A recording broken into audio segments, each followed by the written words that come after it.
I've been asked a few times lately, do I need the best gear to get started out in fishing? And the answer is no. I've got two spinning rods here, almost identical, same line class, same rod class, and very similar reel class. This rod behind me is probably a $350 combo, and this one in my hand is about a $35 combo. So the main differences are the components used. You're still going to feel the fish's bite, and as you improve your craft, you'll get better and better at that. But you can do some simple upgrades to make the rod more fishable, such as braided line and a quality leader to go with it. Okay, so for a bit of proof of concept here, we've set up these two rods absolutely identical. So that involves a 12-pound main braided line and to about 1 metre long of 12-pound fluorocarbon leader, both with a 1/8 ounce jig head on and a 1/0 hook. These Berkeley gulps, they're a pretty easy way to get started in the fishing game.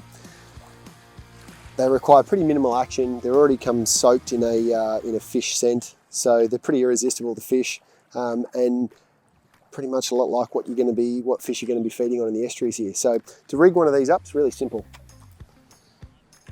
Take your 1/0 hook, feed it in from the front, and out through the back. Being a lure, we want to present these as naturally as possible so the movement mimics the bait fish that they're feeding on.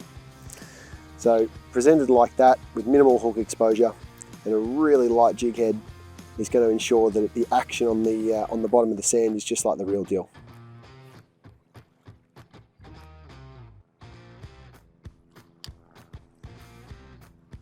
Now the fish we're targeting here is going to be a bottom species. A lot of them are through the estuaries here, so you want to make sure that jig head has enough time to allow to sink all the way to the bottom. You can do that by just allowing the bail arm to stay open, make sure it's hit the bottom and the wind doesn't pick up the line.